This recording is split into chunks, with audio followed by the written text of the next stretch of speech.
जय हिंद, नमस्कार प्यार दोस्तों। सिक्योर 60 एजुकेशन पर आपका बहुत बहुत स्वागत करता हूं। जैसा कि आपको पता है कि हमने जो यूट्यूब पर एक क्या मुहिम स्टार्ट की थी कि जो ग्रामर होगी इंग्लिश की वो कंप्लीट करेंगे, ठीक है। तो उसी की कड़ी के अंदर आज क्लास नंबर 6 रहेगी हमारी। और क्लास नंबर 6 के अंदर प्रीपोजिशन क्लास नंबर 6 में हम जो करने वाले होंगे आज, जो नेक्स्ट है हमारा रूल, या रहेगा हमारा रूल और साथ में क्वेश्चन एग्जाम्पल जो हम कर रहे हैं साथ साथ में। तो उसी केस में हमारा रूल नंबर रहेगा 39 रूल रहेगा, ठीक है। तो सीखेंगे किस प्रकार से हम आगे कौन से रूल आज लेकर आए हैं, देखते हैं, ठीक है। चलिए भी आइए जल्दी से। तो ये आपको पीछे वाला समझ में आ गया होगा हमने किस प्रकार से किया था। तो आवाज आपको प्रॉपर सुनाई दे रही होगी, कोई दिक्कत परेशानी वाली बात नहीं होगी। और जैसा कि मैं आपको बता देता हूँ कि कई लोगों को क्या हो रहा है कि देखो, कई क्या कहते हैं पता है। कई कहते हैं कि आप नीचे देखते हो, बुक में देखते हो, ऐसे देखते हो, ऐसे देखते रहते हो, सामने देखा करो।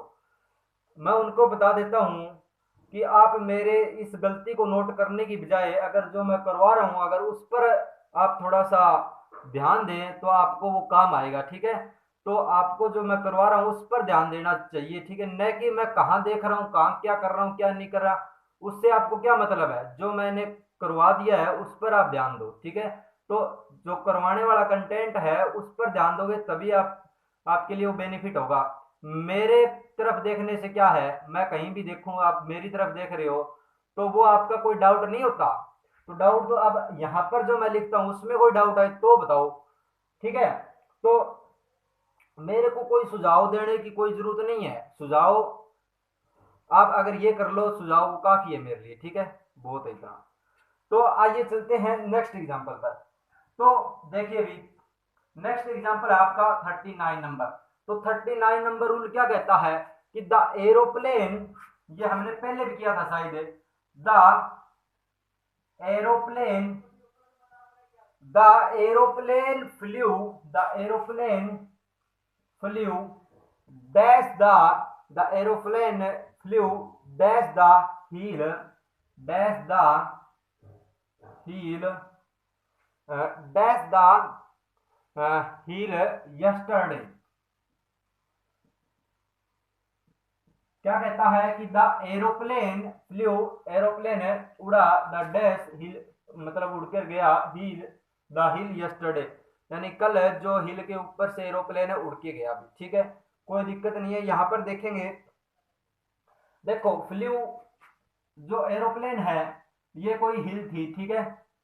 ये एम बन गया, क्या बन गया, ये कोई हिल थी, ठीक है। इसके ऊपर से एरोप्लेन गुजर के गया, इसके ऊपर से क्या गया, एरोप्लेन गुजर के गया भी, ठीक है। इसके ऊपर से एरोप्लेन गुजर के गया। तो एरोप्लेन जैसे ही गुजर के गया तो मोशन में गया होगा, ये मोशन में गया। तो जब मोशन में जाता है एरोप्लेन, हमारे ऊपर से जब गुजरता है तो हम क्या लगाते हैं, ओवर लगाते हैं। इतनी बात समझ में आ गई। तो देखो एक एग्जांपल, एक डाउट और करवाया था, याद करो, जो फर्स्ट क्लास या सेकंड क्लास में, कि मैंने कहा था कि नदी है, नदी के ऊपर से पुल बनाया हुआ है, नदी के ऊपर से क्या बनाया हुआ है, पुल बनाया हुआ है, ठीक है। नदी के ऊपर से पुल बनाया हुआ है। तो उस केस में, और एक ये फैन टंगा हुआ है यहाँ पर, ये फिक्स है फैन, ठीक है। ये फैन क्या है, फिक्स है, फिक्स है। तो यहाँ पर तो लगाते हैं हम अबो। आगे इतनी बात ध्यान में, यहाँ पर तो हम लगाते हैं अबो। क्या सभी को दिखाई दे रहा है ना सही अच्छे से, कोई दिक्कत परेशानी वाली बात नहीं है, सभी को बिल्कुल क्लियर दिखाई दे रहा है अभी, एकदम क्लियर है, कोई दिक्कत नहीं होनी चाहिए। अब देखो जैसे मैंने बताया था कि अबो हम यूज करते हैं और उस केस में यहाँ पर ओवर यूज करते हैं। तो वो मैं डाउट क्लियर कर देता हूँ कि ये क्या करवा रहा है, क्रॉस करवा रहा है, किसी साधनों को क्रॉस करवा रहा है। तो क्रॉस करवाने के अर्थ में तो वो एक स्थान से दूसरे स्थान के चले गए, जिस प्रकार एरोप्लेन मोशन में गति करके चला गया तो साधन भी मोशन करके यहाँ से गति करके चले गए इधर, ठीक है। तो उस केस में ओवर लगाते हैं। इसके ऊपर से उड़कर चला गया तो ऊपर से उड़कर ये भी चला गया, इसके ऊपर से चलकर ये भी चला गया, तो यानी कि मोशन में गया तो ओवर। यहां पर इतनी बात समझ में, डाउट क्लियर हो गया भाई। अब चलते हैं आगे, आइए भी। जैसे मैंने नेक्स्ट एग्जांपल लिखा, नेक्स्ट एग्जांपल क्या लिखा मैंने, इसी प्रकार से नेक्स्ट एग्जांपल जैसे मैंने लिया, I had to, I had I had to dash, I had to pass, pass dash I had to pass dash a forest dash a forest dash a forest. मैं आगे आपको बता देता हूं क्या है। Dash a forest to reach his house. To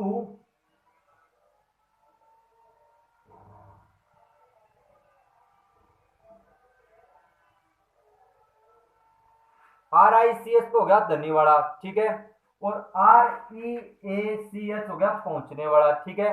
reach his house, reach his house. तो देखिए भी I had to pass dash a forest to reach his house. तो आई हैड टू पास, अब देखो मैंने बताया हुआ याद करो, to pass, to plus verb की first form, to plus verb की फर्स्ट फॉर्म फिनाइट वर्ब होगी, ठीक है, और ये देती है हमेशा बाध्यता का, बाध्यता दर्शाती है यहाँ पर बाध्यता। जब ये बाध्यता दर्शाती है तो एक बात ध्यान में रखना, क्या होगा, तो मतलब आई हैड टू पास, मेरे को गुजरना ही पड़ा, यानी कि ऐसे दबाव देके उस पर है वर्ड पर बोला जाए कि मेरे को गुजरना ही पड़ा, न कि ऐसे मेरे को गुजरना पड़ा, गुजरना ही पड़ा। ए फॉरेस्ट, एक जंगल से, टू रीच हिज हाउस, उसके घर पहुंचने के लिए मुझे उसे एक जंगल से गुजरना ही पड़ा। तो गुजरना ही पड़ा पास के केस में मैं बता देता हूं कि यहाँ पर जो हमारी फिक्स प्रीपोजिशन लगती है वो लगती है आपकी टू, ठीक है। इतनी बात समझ में आ गई सभी को, आगे चलते हैं। तो फिक्स प्रीपोजिशन यहाँ पर लगती है क्या, फिक्स प्रीपोजिशन टू नहीं लगती भी, पास टू नहीं होता, पास थ्रू होता है, through a forest, pass through, ठीक है। इतनी बात समझ में आ गई सभी को, pass through a forest to reach his house. तो अब बात करते हैं गुजरना ही पड़ा, ठीक है, में से, थ्रू में से गुजरना ही पड़ा, जंगल में से, ठीक है, ऐसे करके हम यूज करते हैं। तो अब चलते हैं नेक्स्ट एग्जांपल पर। नेक्स्ट एग्जांपल, जैसे मैं एक एग्जांपल और लिखता हूं इस पर, क्या लिखा मैंने एक और एग्जांपल इसका, तो द ट्रेन पास्ड, मैंने इसी का एग्जांपल एक और लिया, the train passed, the train passed dash a tunnel, dash a tunnel, the train pass dash A tunnel, ठीक है। तो पास कर गई, ट्रेन ने पास किया ए टनल को, किससे, गुजरना, में से गुजर गई, एक सुरंग में से, तो throw, through a, through a tunnel, ठीक है। इतनी बात समझ में आ गई सभी को। ये थ्रो कौन सा लिख दिया भाई, जी तो लगा लेना इसके,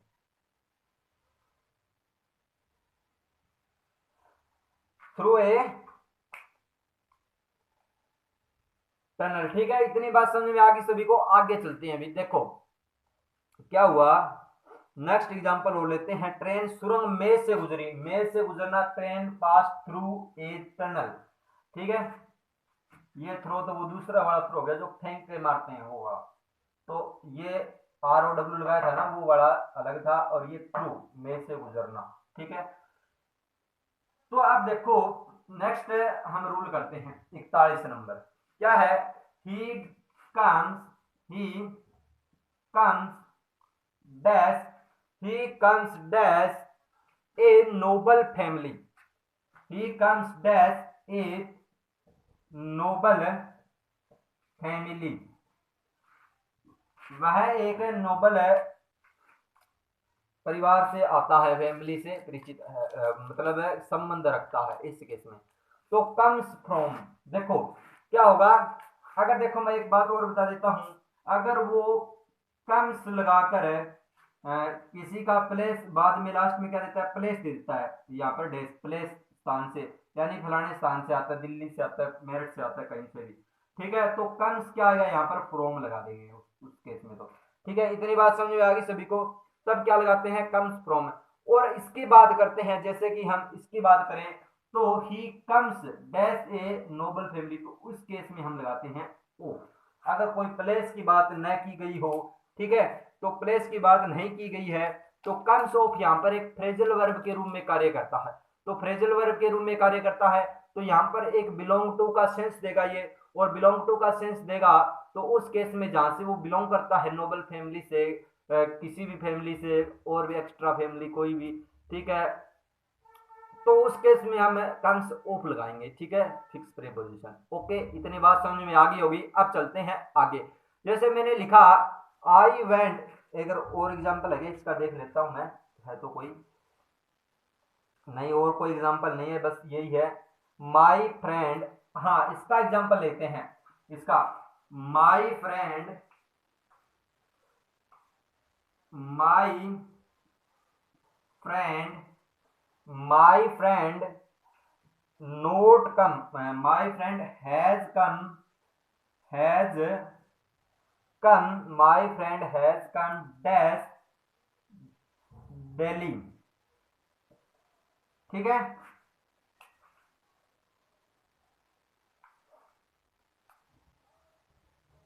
दिल्ली,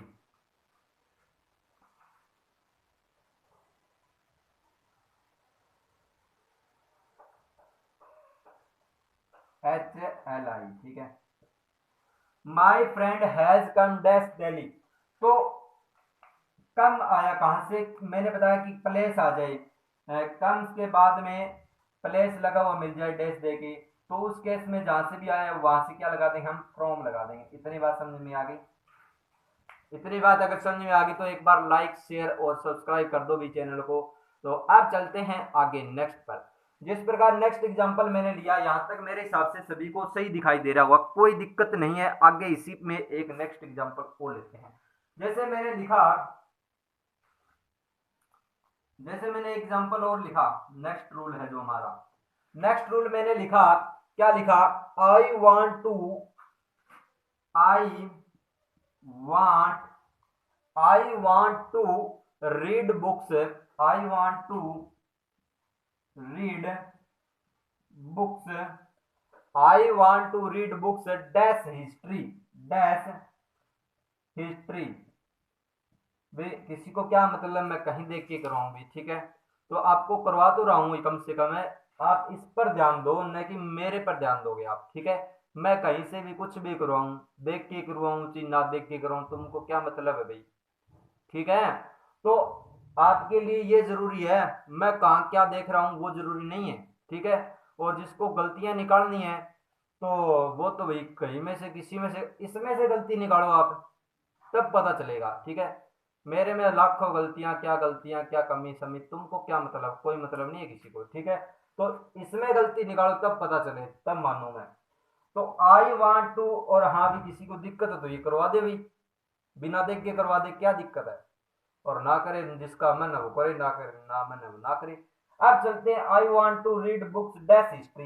अब देखिए भी क्या हुआ, I want to read books dash history, मैं चाहता हूं जो पुस्तकें पढ़ना, कौन सी, हिस्ट्री की, इतिहास की पुस्तकें पढ़ना चाहता हूं। इस केस में जब बात करते हैं हम सब्जेक्ट की, या बात करें फिर किसी मैटर की, ठीक है, तो यहां मैं इसका रूल लिखवाता हूं, यहां देखेंगे इसका रूल। जब बात हो सब्जेक्ट की, या फिर किसी मैटर की बात हो, या फिर सब्जेक्ट के ऊपर क्या किया जाए, उसकी अध्ययन किया जाए, सब्जेक्ट को क्या किया जाए, रीड किया जाता है, सब्जेक्ट को रीड किया जाए, उस पर रिसर्च की जाए, ठीक है, किसी मैटर पर रिसर्च की जाए, या फिर उस पर अध्ययन किया जाए, स्टडी की जाए, अध्ययन, तो उस केस में इसकी फिक्स प्रेपोजिशन होती है, क्या होती है इसकी फिक्स प्रेपोजिशन, एक मिनट रुको, थोड़ा बोर्ड हिल रहा है। तो इसकी फिक्स प्रेपोजिशन मैं आपको बता देता हूं, इसकी फिक्स प्रेपोजिशन होती है ऑन, ठीक है। तो इस केस में देखो, I want to read books on history, क्या इतनी बात समझ में आ गई, आगे ना, पढ़ते हुए तो नहीं लग रहा अभी ये ऑन ही आएगा यहाँ पर, तो ये बिल्कुल सही है भी, ठीक है। तो यहाँ गलतियां निकालो आप, ठीक है, मेरे में क्या गलती कमी समी है वो आपको कोई मतलब नहीं है, ठीक है। अब चलते हैं आगे। तो इस प्रकार से नेक्स्ट एग्जांपल लेंगे हम, कोई दिक्कत परेशानी मेरे हिसाब से नहीं लग रही है किसी को भी, साउंड वगैरह और वीडियो वगैरह बढ़िया चल रही होगी।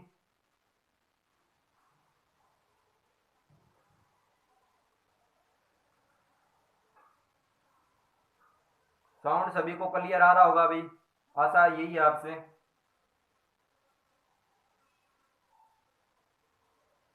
तो चलते हैं अब नेक्स्ट एग्जांपल पर। नेक्स्ट एग्जांपल क्या कहता है, नेक्स्ट एग्जांपल हम यहां कर लेते हैं, ठीक है। तो नेक्स्ट एग्जांपल नेक्स्ट रूल के रूम में आपके सामने है 43।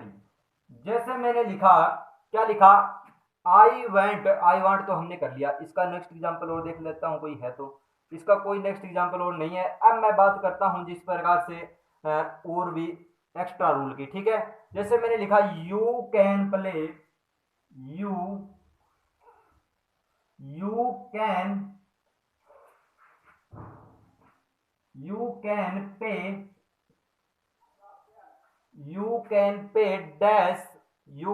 Dash, check.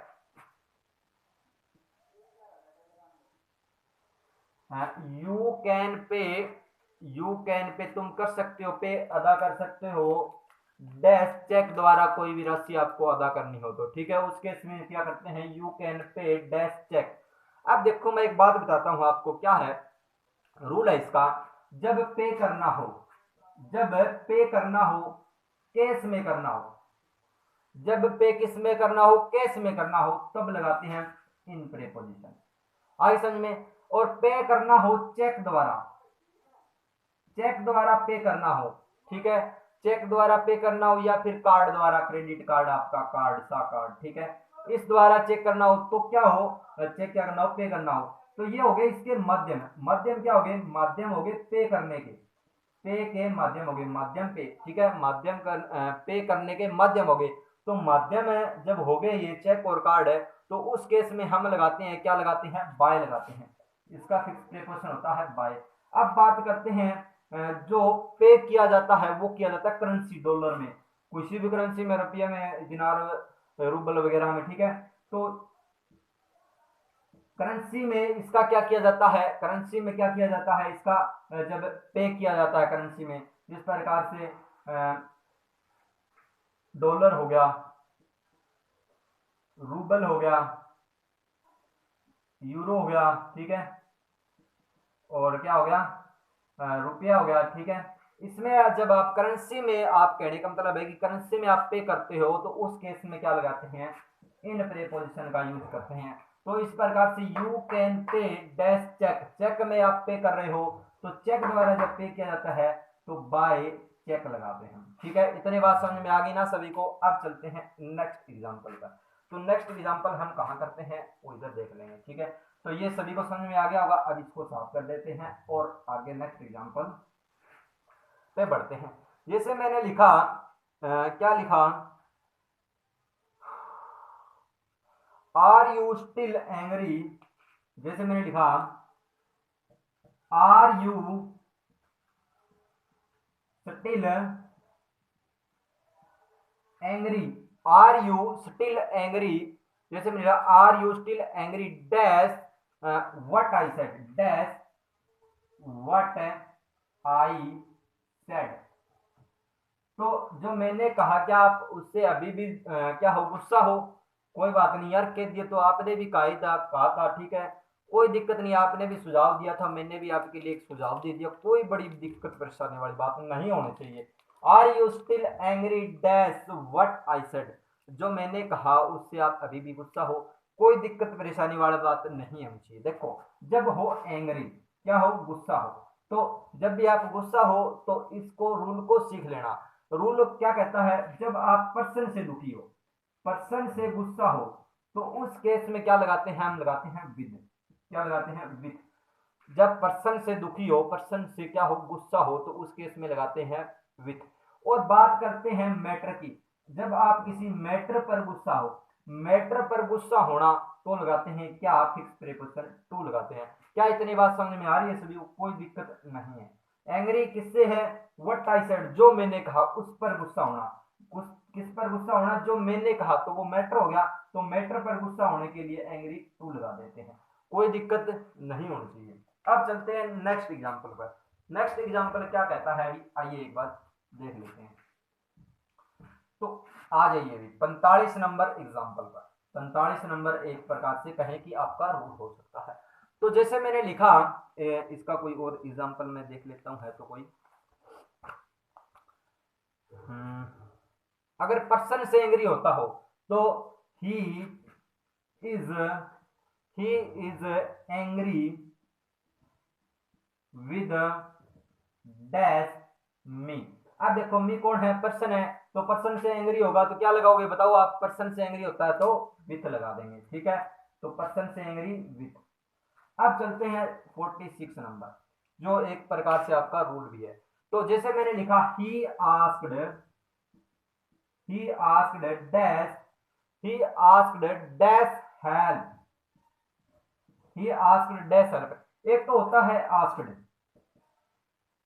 एक होता है आस्क्ड, क्या होता है आस्क्ड होता है एक तो पूछना, क्या होता है पूछना, और एक आस्क्ड होता है मांगना, ठीक है।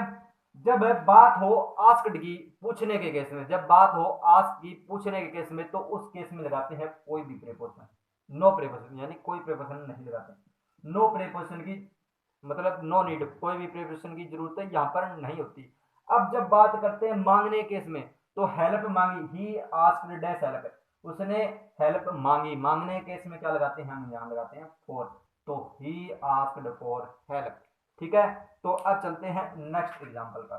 क्या इतनी बात समझ में आ गई है? तो आगे चलते हैं, नेक्स्ट एग्जांपल यहां करेंगे अब, ठीक है।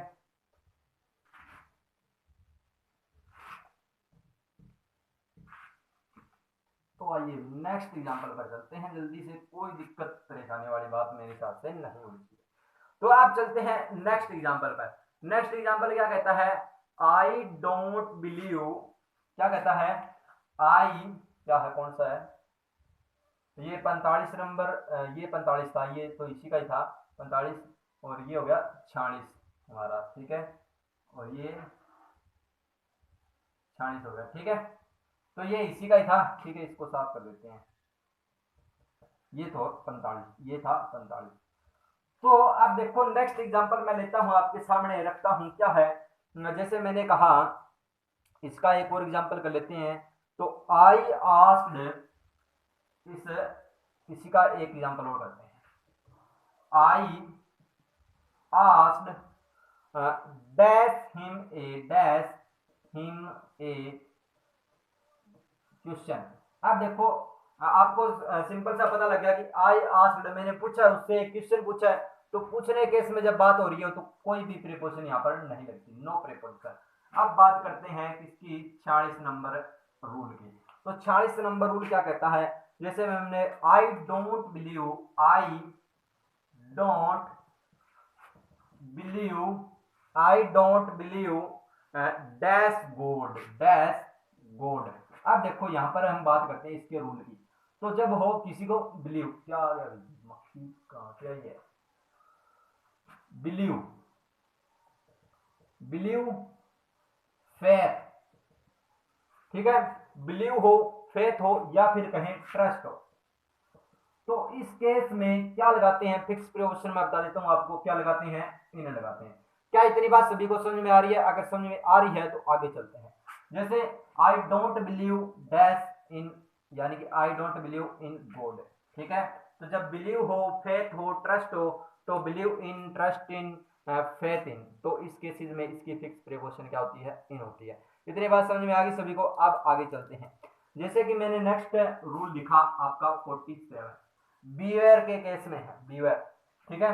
तो बीवेयर होता है सावधान, बीवेयर ओ, क्या है, beware dash thief, beware dash thief, क्या है, बीवेयर डैश थीव, चोरों से क्या रहो, सावधान रहो। तो चोरों से सावधान रहने के केस में क्या है, इसकी जो फिक्स प्रीपोजिशन होती है बीवेयर ऑफ होता है, फिक्स प्रीपोजिशन क्या होती है, इसकी फिक्स प्रीपोजिशन क्या होती है, बीवेयर ऑफ। तो इतनी बात समझ में आ गई, बीवेयर ऑफ। अब बात करते हैं जिस प्रकार से मैंने नेक्स्ट एग्जांपल लिया इसका, नेक्स्ट एग्जांपल देखते हैं हम इसका। नेक्स्ट एग्जांपल मैंने लिखा, क्या लिखा, मतलब है क्या है, बीवेयर ऑफ डॉग्स, लिखे रहते हैं ना, बीवेयर ऑफ डॉग, कुत्तों से सावधान, तो बीवेयर के साथ में फिक्स प्रीपोजिशन ऑफ। आगे बात इतनी समझ में। तो क्या हो गया, ये बीवेयर ऑफ पिक पॉकेट्स हो सकता है, यानी जेब कतरों से सावधान होना। तो इस प्रकार से क्या है, ये फिक्स प्रीपोजिशन होती है इसके साथ में। तो अब चलते हैं नेक्स्ट एग्जांपल पर। नेक्स्ट एग्जांपल है आपका, there is a temple close my house, क्या है, मैंने लिखा यहाँ पर है 48 number, there is a temple, there is a temple close dash my house. अब देखो, there is a temple close dash my house. तो आप देखो क्या कहता है यहाँ पर है कि क्लोज होता है, एक तो होता है क्लोज बंद होना, क्या होता है क्लोज बंद होना। मैं आपको इसका बता देता हूँ, थोड़ा सा प्रीपोजिशन होती है ये। तो क्या होता है, एक तो होता है क्लोज हमारा, इस क्लोज का मीनिंग होता है बंद होना, क्या है, बंद होना। बंद होना के केस में इसका यूज होता है। तो जब बंद होना के केस में इसका यूज होता है तो उस केस में हम कोई भी प्रीपोजिशन नहीं लगाते, नो प्रीपोजिशन। ठीक है, इतनी बात समझ में आ गई, कोई भी प्रीपोजिशन नहीं लगानी यहाँ पर। अब जब बात हो क्लोज, एक क्लोज होता है पास में, समीप में, एक होता है नेक्स्ट, बगल में। ठीक है, इसी प्रकार से जब हम बात करते हैं नेक्स्ट, बगल में होगा, अपोजिट, विपरीत में। ठीक है, अपोजिट हो गया विपरीत में, तो इस केस में इसकी फिक्स प्रीपोजिशन होती है टू। ठीक है, close to, next to, positive. क्या इतनी बात समझ में आ गई सभी को? अब चलते हैं आगे। तो देखो, टेम्पल क्लोज माई हाउस, मेरे घर के नजदीक है। नजदीक होने के केस में ये वाला नजदीक, नेक्स्ट, बगल, क्या है, नजदीक, नजदीक के केस में, बगल में। ठीक है, विपरीत में, सामने, विपरीत में। ठीक है, तो क्या हो गया, dash my house close to. समझ में आ गई इतनी बात है? अब चलते हैं आगे नेक्स्ट एग्जाम्पल रूल पे हमारे। ठीक है, तो अब चलते हैं नेक्स्ट एग्जाम्पल रूल, कौन सा है देख लेंगे जल्दी से, कोई दिक्कत यहाँ पर नहीं होनी चाहिए भी। चलिए, तो यहाँ पर हम करने वाले होंगे नेक्स्ट एग्जाम्पल। नेक्स्ट एग्जाम्पल जो रूल के रूम में है आपका, तो क्या कहता है देख लेते हैं अभी। 49 नंबर रूल है आपका। 49 नंबर रूल क्या कहता है, जिस प्रकार से मैंने लिखा, क्या लिखा, इसका एक और दो एग्जाम्पल है क्या, देख लेता हूँ एक बार मैं। कोई एग्जाम्पल नहीं है इसका, एक दो यही है। तो बिहेवियर हो गया हमारा। ठीक है, she did not come, she did not come, dash, dash तो नहीं होगा, she did not come, she did not come due dash, due dash illness. ठीक है, she did not come due dash illness. तो इस केस में क्या होता है, फिक्स प्रीपोजिशन क्या होती है इसकी, ड्यू के बाद में क्या लगता है, ड्यू टू लगता है, ड्यू टू। जैसे आप बोल के देखो, ड्यू टू फिक्स प्रीपोजिशन होती है इसकी। ठीक है, क्योंकि देखो बिकॉज, बिकॉज की फिक्स प्रीपोजिशन क्या होती है, ओ, बिकॉज ऑफ। तो इसी केस में हम बात करते हैं, इसकी भी फिक्स प्रीपोजिशन क्या होती है यहाँ पर, ड्यू टू की। और ये क्या हो जाएगा, ड्यू टू रीजन दर्शाने के लिए यहाँ पर है। देखो रीजन दर्शा रहा है ना, बिकॉज भी कारण होता है और ड्यू टू क्या है, कारण है। देखो, सी डिड नोट कम, वह नहीं आ सकी, वह नहीं आई क्योंकि इलनेस, वह बीमार थी। कारण आ गया, क्योंकि कारण है, कारण दर्शा रहे हैं, रीजन। तो रीजन के केस में क्या होगा, रीजन के केस में, रीजन के केस में क्या होगा, ड्यू टू फिक्स प्रीपोजिशन। इतनी बात समझ में आ गई। अब चलते हैं नेक्स्ट पर। जैसे मैंने लिखा इसी प्रकार से ड्यू टू हो गया। ठीक है, जैसे मेरे का आगे लास्ट आपका रूल है इस क्लास का। ठीक है, इस क्लास का लास्ट रूल है, his wife, his wife, his wife, his wife क्या है, his wife is faithful, faithful dash, his wife is faithful dash her husband, her husband। तो उसकी पत्नी है वो फेथफुल है अपने हस्बैंड के प्रति। ठीक है, तो क्या होगा, फेथफुल है, जिस प्रकार से फेथफुल, जिसमें फेथफुल आया हमारा। ठीक है, इसी प्रकार से और भी है, फेथफुल हो गया, जिस प्रकार से हो गया, लॉयल हो गया। ठीक है, लॉयल हो गया, और क्या है भी, फेथफुल, लॉयल हो गया। इसी प्रकार से जब हम बात करते हैं ऑनेस्ट, ऑनेस्ट हो गया। अच्छा, डिडक्टेड, डिडक्टेड होता है या डेडिकेटेड? हाँ, डेडिकेटेड, डेडिकेटेड। तो फेथफुल क्या हो गया, यानी कि क्या है, हिज वाइफ इज फेथफुल, यानी उसका स्वभाव कैसा है, वफादार रहती है। तो वफादार हो गया ये, ठीक है, वफादार, वफादार। तो क्या है, उसकी पत्नी वफादार है। और लॉयल है, ऑनेस्ट है, ईमानदार है, ठीक है, ईमानदार, ईमानदार, ठीक है। तो ये क्या होता है, लॉयल, ऑनेस्ट क्या हो गया, ईमानदार हो गया। और डेडिकेटेड क्या हो गया, इनका तो एक ही अर्थ होता है, लॉयल, ऑनेस्ट, ईमानदार है, या इन तीनों का अर्थ क्या होगा, एक ही होगा, वफादार, ईमानदार, ठीक है, लॉयल। और इस प्रकार से डेडिकेटेड की बात करते हैं, समर्पित, समर्पित, समर्पित, ठीक है, समर्पित। तो समर्पित हो गया, डेडिकेटेड है। तो इस केस में इसकी जो फिक्स प्रीपोजिशन होती है ना, वो मैं आपको बता देता हूँ। फिक्स प्रीपोजिशन क्या होती है इसकी, फिक्स प्रीपोजिशन लिख लेना, इसकी फिक्स प्रीपोजिशन होती है टू। क्या इतनी बात सभी को समझ में आ गई? तो अगर समझ में आ गई तो एक बार लाइक, शेयर एंड सब्सक्राइब कर दीजिए क्लास को। तो यहाँ पर क्या आ जाएगा, फेथफुल है, टू आ जाएगा। आगे समझ में इतनी बात। अब चलेंगे नेक्स्ट एग्जाम्पल पर, नेक्स्ट एग्जाम्पल नेक्स्ट क्लास के अंदर, ठीक है। 51 रूल को देखेंगे और बढ़ेंगे नेक्स्ट रूल की तरफ, ठीक है। ओके दोस्तों, मिलते हैं नेक्स्ट क्लास के अंदर। तो इसी के साथ में जय Hind, love you, thank you all. और कोई भी बुरा मत मानना, भी कोई दिक्कत परेशानी वाली बात नहीं है। अगर आपको अच्छा लगता है तो पढ़ें, और नहीं लगता तो क्या मतलब किसी को कि मैं कहाँ देख रहा हूँ कहाँ नहीं देख रहा, ठीक है। आप कंटेंट पर ध्यान दो तो वो आपके लिए काम आएगा। मैं कहाँ देख रहा हूँ कहाँ नहीं देख रहा, ये काम नहीं आएगा। तो ओके, थैंक यू, जय हिंद। तो लास्ट में एक शायरी मैं आपको सुना के जा रहा हूँ, शायरी तो नहीं, मोटिवेशन कोट में, कि समाज को ये दिखा दो कि आप अपने अंदर बहुत सारी ताकत रखते हैं, क्योंकि तजुर्बों ने शेर को खामोश रहना सिखाया है, क्योंकि तजुर्बों ने शेर को खामोश रहना सिखाया है। और कुत्ते भौंकते हैं अपनी जिंदा दिली का एहसास दिलाने के लिए, दहाड़ कर शिकार नहीं किए जाते, और दहाड़ कर शिकार नहीं किए जाते। कुत्ता भौंकते हैं अपनी जिंदा दिली का एहसास दिलाने के लिए, जंगल का सन्नाटा शेर की मौजूदगी यहाँ करता है। और शेर बनकर खामोश होकर मेहनत करो, और दहाड़ कर शिकार नहीं करना, और दहाड़ कर शिकार करने वाले दहाड़ ही पड़ जाते हैं, ठीक है। तो अब लगातार मेहनत करते रहो, आगे एसएससी जीडी का एग्जाम आने वाला है। तो ओके दोस्तों, मिलते हैं नेक्स्ट वीडियो में, नेक्स्ट क्लास में। लव यू, थैंक यू, जय हिंद।